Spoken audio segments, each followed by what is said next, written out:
નમસ્કાર, આપ જોઈ રહ્યા છો નેશન પ્લસ ન્યૂઝ. હું છું આપની સાથે હેતલ ભગત. ગીર સોમનાથ જિલ્લામાં કમોસમી વરસાદને લઈ ખેડૂતોને ભારે નુકસાન થયું છે. જે અંતર્ગત જિલ્લા કલેક્ટર અને સરકારના પરિપત્રમાં વિસંગતતાને લઈ ઉનાના માજી ધારાસભ્ય પૂંજા વંશે સરકાર પર આકરા પ્રહાર કર્યા છે. રાજ્ય સરકારે જે રીતે પરિપત્ર કરીને નુકસાનીનું સર્વે કરવા માટેની જે જાહેરાત કરી છે એમાં બે પરિપત્રો કર્યા છે રાજ્ય સરકારે.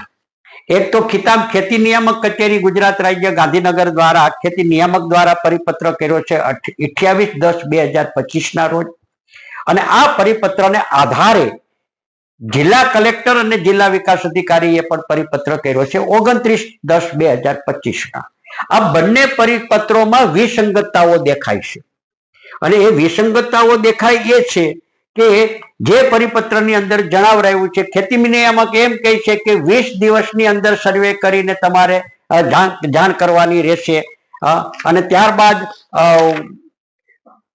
જિલ્લા કક્ષાએથી જિલ્લા ખેતીવાડી અધિકારી શ્રીએ ટીમો બનાવીને વિગતવાર સર્વે કરાવવાનો રહેશે, અને આ ડિટેલ સર્વેના ભાગરૂપે અસરગ્રસ્ત વિસ્તાર પૈકીના તમામ સર્વે નંબરમાં ડિજિટલ સર્વે દિન 20માં પૂર્ણ કરવાનો રહેશે.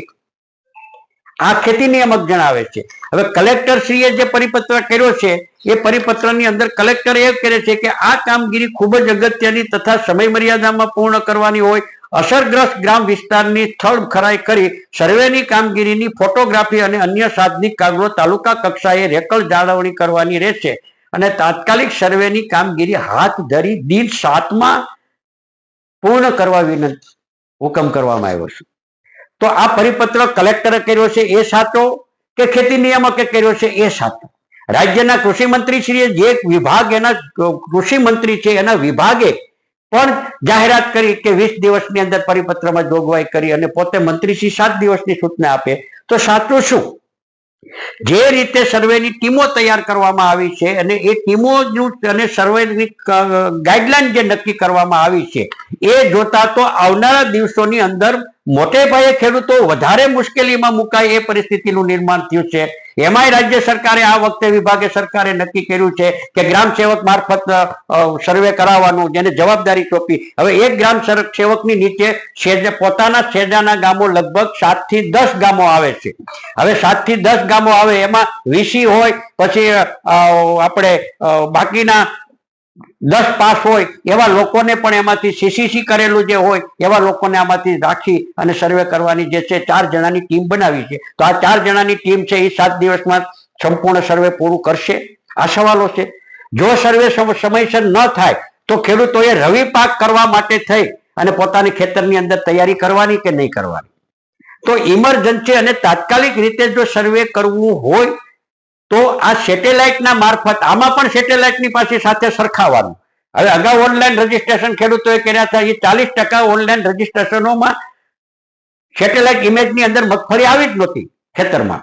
તો આમાં પણ જે ખેડૂતોએ માની લો કે અરજી કરવાની, કૃષિ પ્રગતિ પોર્ટલ ઉપર એપ્લિકેશન કરવાની, એ એપ્લિકેશનની અંદર ફોટા પાડવાના, ફોટા છે એ સેટેલાઇટ ઇમેજ સાથે જોઈન્ટ કરવાના, આ ગાઈડલાઈન છે. જો આ જ પ્રકારે જો કરવામાં આવે છે તો મને લાગે છે કે ખેડૂતોને કોઈ પણ પ્રકારનો ફાયદો થાય અને એને નુકસાની, સાચી નુકસાની ખરેખર જે છે એ વહેલી તકે ઓલું આવે એ છે. ગંભીર મુદ્દો એ છે કે જો સમય મર્યાદામાં 3-4-5 દિવસમાં આનું સર્વે ન થઈ શકે તો ખેડૂતો જે છે એ રવિ પાક કરવા માટે પોતાનું ખેતર છે એ ક્યારે તૈયાર કરશે? અને જો સર્વે કરવામાં જો લાંબો સમય જાય તો ત્યાં સુધી ખેડૂતે રાહ જોવાની સર્વે કરવા માટેની. આ બંને પ્રશ્નો જે છે વિરોધાભાસ જેવો છે. ત્યારે મારી માંગણી છે ઉના તાલુકા અને ગીર સોમનાથ જિલ્લાની અંદર રાજ્ય સરકાર પાસે કે કૃષિ પ્રગતિ પોર્ટલ ઉપર એપ્લિકેશન ન કરતા ઓફલાઈન થી ખેડૂતના ખેતરે જઈને ફોટા પાડી અને અક્ષાંશ રેખાંશના ફોટા પાડી અને રેકોર્ડ ઉપર ફોટા પાડી અને ઓફલાઈન થી સર્વે કરવામાં આવે તો જ મને લાગે છે કે તાત્કાલિક અસરથી કરવામાં આવે. એટલે માંગણી કરીએ છીએ કે જે સર્વે ટીમ કરવામાં આવી છે. અને બીજો મુદ્દો એ છે કે એક ગ્રામ સેવકને એક ટીમને 2 ગામોની જવાબદારી સોંપવી જોઈએ કે જેથી કરીને તાત્કાલિક અસરથી થાય. આ જે ટીમો દ્વારા છે વહેલી તકે સર્વે કરવામાં થવાનું નથી. અને બીજી માંગણી એ છે કે જે પ્રકારે રાજ્ય સરકારના પદાધિકારીઓ, સંસદ સભ્યો, ધારાસભ્યો, એમના મંત્રીશ્રીઓ ખેતરે જઈને જે રીતે માની લો કે અત્યારે જોઈ અને જે રીતે ફોટોગ્રાફી કરીને જાહેરાતો કરે છે એ પોતે સ્વીકારે છે. હવે પોતે સ્વીકારે છે છતાં માની લો કે રાજ્ય સરકાર જે છે તો પોતાના ધારાસભ્યો હોય, પોતાના સંસદ સભ્યો હોય, પોતાના પદાધિકારીઓ હોય એ વાડીએ વાડીએ ખેતરે ખેતરે જઈને બતાવે છે કે આ મગફળી તો સંપૂર્ણ નાશ પામી છે, આમાં તો વાસ આવે છે, આમાં તો માની લો કે સંપૂર્ણપણે ખેડૂતો પાયમાલ થઈ ગયા છે, ખેડૂતોનું સર્વસ્વ લૂંટાઈ ગયું છે. આવું ભાજપના પદાધિકારીઓ કહે તો વિપક્ષ પણ એ જ કહે છે કે ખેડૂતોનું સર્વસ્વ લૂંટાઈ ગયું છે. હવે સર્વસ્વ જયારે લૂંટાઈ ગયું છે તો સર્વેનું શા માટે?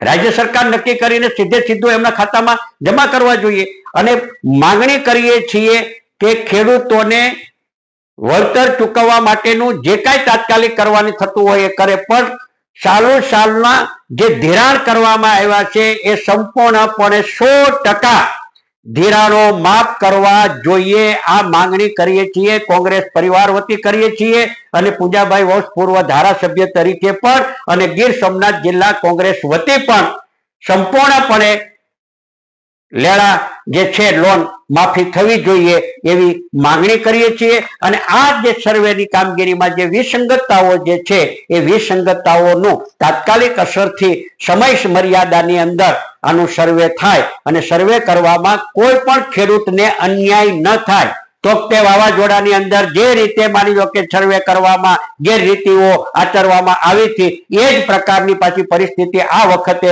ખેડૂતોની સાથે ન થાય એવું આપના ચેનલના માધ્યમ દ્વારા હું રાજ્ય સરકાર અને ગીર સોમનાથ જિલ્લા વહીવટી તંત્રને વિનંતી કરું છું. અને કોઈ પણ ખેડૂત અથવા કોઈ પણ નાની મોટી ભૂલ કે ક્ષતિ હોય તો એ ખેડૂતોને તાત્કાલિક અસરથી એનો સુધારો કરીને એને સંપૂર્ણપણે ન્યાય આપવામાં આવે અને ટૂંકા ગાળામાં સર્વે કરીને ખેડૂતો, ગીર સોમનાથ જિલ્લાના ખેડૂતો પોતાની જમીન તાત્કાલિક સાફ સફાઈ કરીને રવિ પાકનું વાવેતર કરી શકે એ પ્રકારનું આયોજન સરકારે અને જિલ્લા વહીવટી તંત્રએ કરવું જોઈએ. Mahesh Dode, nation plus news, Gir Somnath. સમાચારોના સતત અપડેટ મેળવવા માટે અમારી નેશન પ્લસ ન્યૂઝની યુટ્યુબ ચેનલને સબસ્ક્રાઇબ કરો, બેલ આઇકન દબાવો અને જોડાયેલા રહો ફેસબુક, ઇન્સ્ટાગ્રામ અને ટ્વિટર પર.